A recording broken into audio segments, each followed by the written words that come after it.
This meeting is being recorded. Good morning or good afternoon for some places. This is MS. You have hope. And I always want to tell you, you do have hope. I didn't have any whenever I went in and got told I had MS. My hope was a slow decline, is what they told me. But now Mhm. we know that's not true. This morning, we have Emily Gibson with us. We're walking through the Coimbra Protocol with Emily. Emily is in month number 9, and she's doing fantastic. You'll hear more about that in a little bit. I'm going to read a short medical disclaimer here, and then hi, Emily. I guess I should say that right away. We're going to jump right into our interview here with Emily and see how she's progressing along. This interview addresses multiple sclerosis and the treatment of it using the Coimbra Protocol. We are not doctors and are not giving medical advice for the treatment of your MS. Ways and methods of treating chronic autoimmune conditions such as MS vary per person and should be done by a licensed medical professional. We are sharing our own personal experience, and this is our testimony of those experiences. Again, good morning, Emily, Good morning. and look forward to hearing how you're progressing along here. Just so you all know, I'm going to say this before Emily starts. She had a lull, which is normal, and I'm going to let her share with you about that. All right, Emily, go ahead because I can talk all day. So, as you were alluding to, I'm in month 9. My next check of my parathyroid will be the end of November. I recently had my lab work done, and my parathyroid had gone from at the beginning of before I started the protocol, it was at 54. After my first round of vitamin D, the first 3 months or 4 months, it was down to 38. And then this last time when we checked it, it was down to 24, I think. And it's not quite to my therapeutic level yet. So we bumped my vitamin D up just a little bit more. And within about 4 weeks of that increase, I started to get a resurgence of my original symptoms, which is just numbness, tingling in my hands and feet, a lot of balance issues where I just feel really disoriented and it's harder to walk. My fatigue increased, anxiety, those kind of things. And then I had this strand of muscle fiber in my left arm that was firing all the time. It was so annoying because it was just firing all the time. And I'd had that in my other arm when I originally was diagnosed, so it switched to another arm. And I was concerned about it. I was trying not to stress about it because stress is a real exacerbation issue for me. At the same time, I was working on getting a job because I needed to go back to work because my money had run out that I'd saved up that I'd spent the last year and a half healing and getting to the point where I could work again. And so I was looking for a job. I found a job and I was starting work. And I know that was just automatically increasing my stress. So I called my Coimbra Protocol doctor and just kind of explained what was going on. She looked at my labs and she said, I'm not so sure this is, a flare up of your symptoms. I think it might be the healing crisis that you've gotten to your therapeutic level of vitamin D, and now the repairing is starting. And she said that when that happens, inflammation is created. It's not MS related inflammation or, because I've eaten the wrong food. It's because the healing is happening and healing creates inflammation. And so she said that it usually lasts about 2 to 4 weeks. And by the time I talked to her, it had been going on for about 3 weeks. And within a few days of talking with her, slowly the symptoms started stepping back. And now I feel better than before I stepped up my vitamin D that last time. I'm feeling very clear headed. All the symptoms that I was telling you about have gone, and work is going well. what I compare it to, and I've shared this with you, this analogy is, especially people with relapsing remitting, you're going up a hill Mhm, and you mhm. get to the top, and when you get to the top, you're teetering.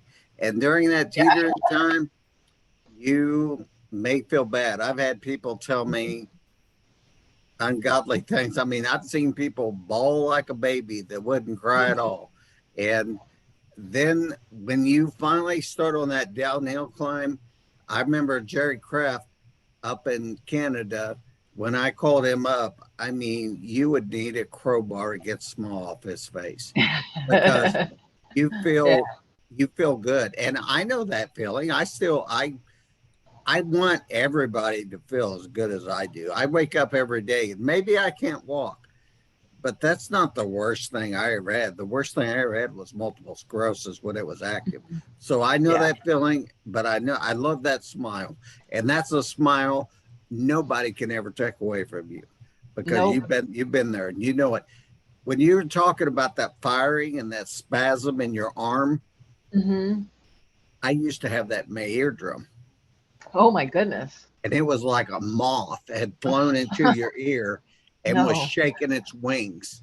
That's what Uh-huh. it was like. And it drove me insane. Anyway, Yeah. I'll let you go ahead or I'm going to talk all day. Yeah, I'd had those those vibrations. I would get them in my eye, where I Yes. just have like this blinking in my eye. I actually get it in my brain. I call it a brain blink, where my brain just kind of goes blip. Um, anyway, so yeah, it was quite scary to be concerned that I might be um, resurging with my symptoms again. That's And what like you said, everybody thinks.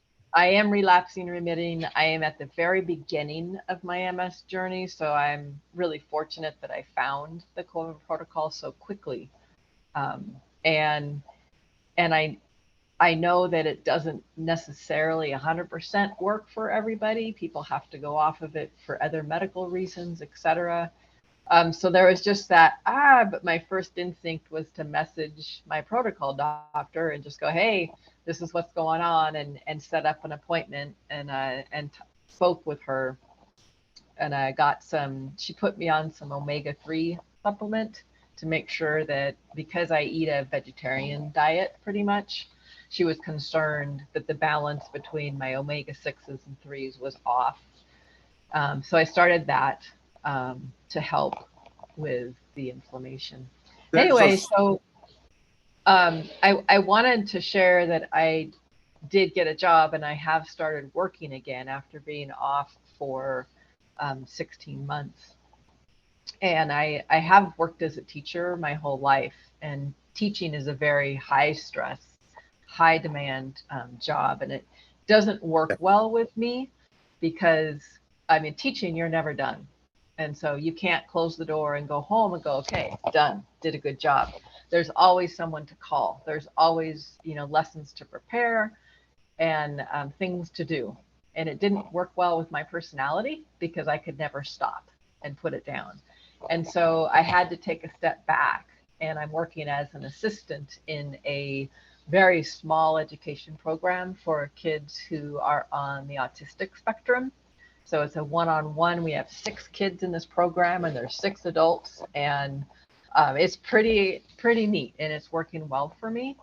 It was really hard though to at first um, to take a job that was going to pay so much less than I used to make, um, and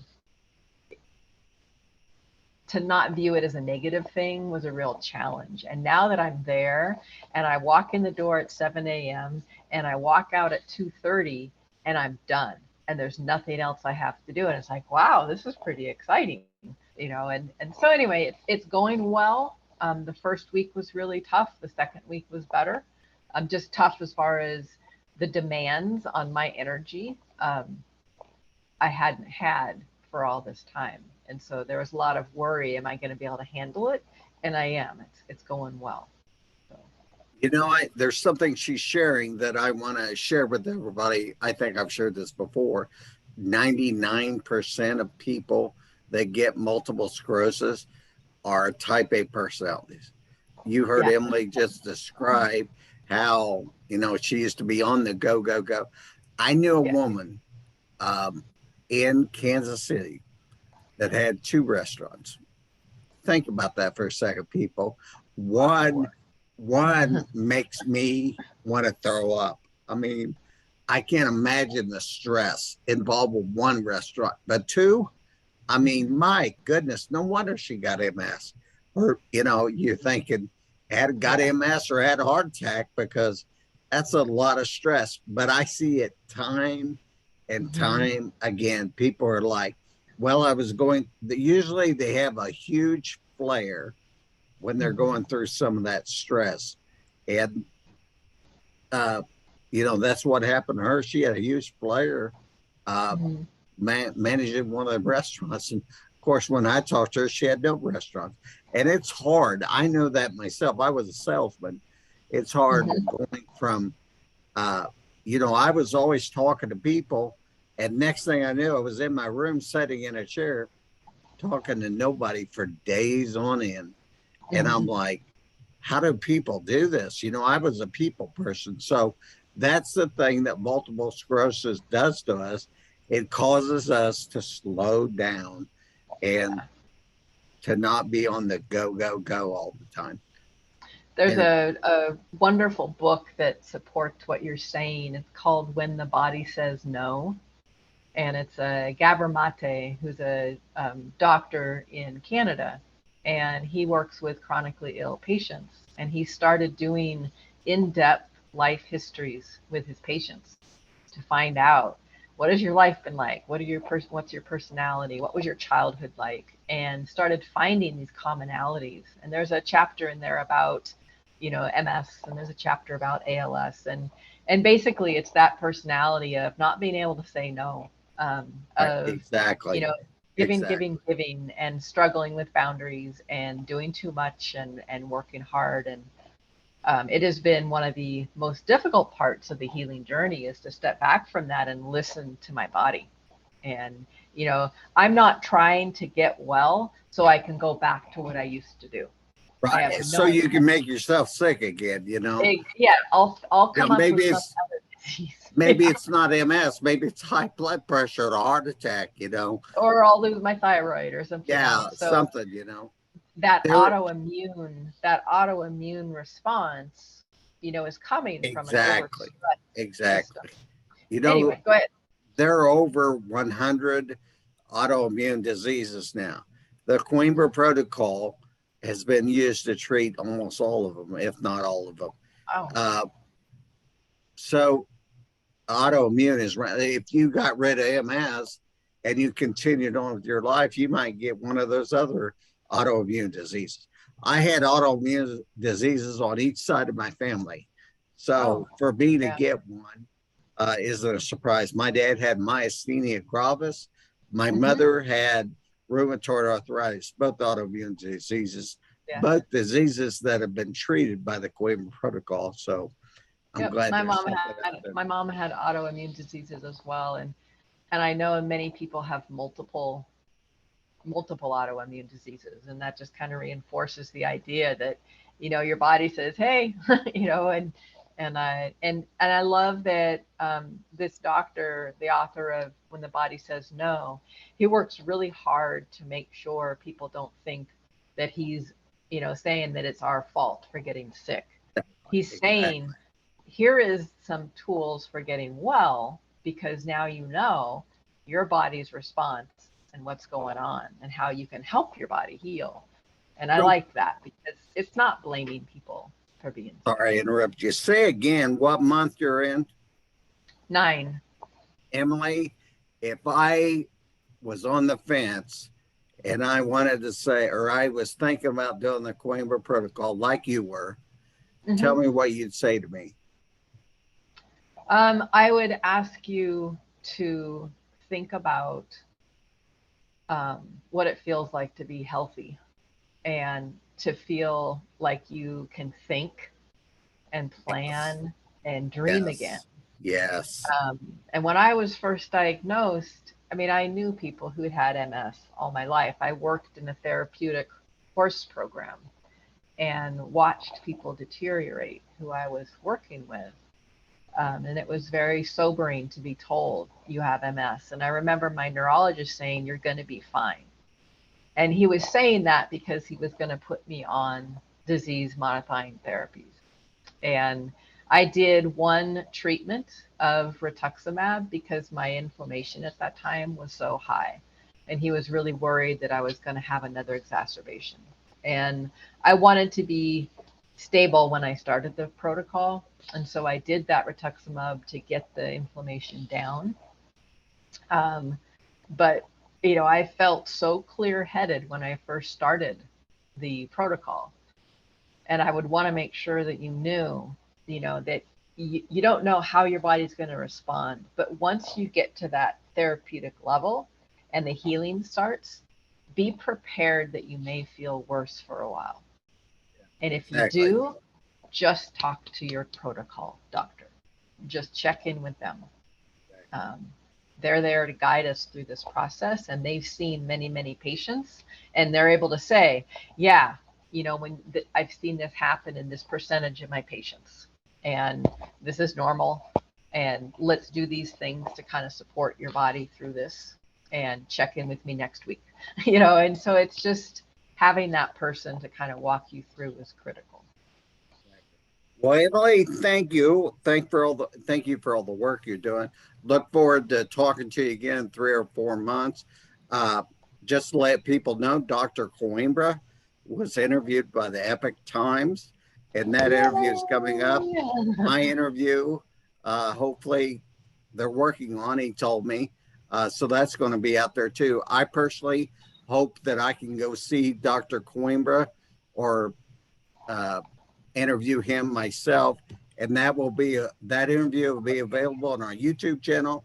There are 2 MS patients, Coimbra pages. There are 2 Coimbra pages on Facebook that you can check out. People, if you're thinking about doing this, have hope. I mean, this is real hope, and I'm so glad I did it. But like I said to you a while ago, Emily, they can't take our testimony away from us. They can't take the smile away from you. Smile. Yeah. I don't have a good smile like Emily, but I got a smile. Anyway, you do. It lights up your thanks, Emily. I appreciate Thanks, it, and look forward to you getting better and talking to you again in about 3 months. All right. Sounds wonderful. Thank you All so right, much great. for the chat, John. Bye. All right.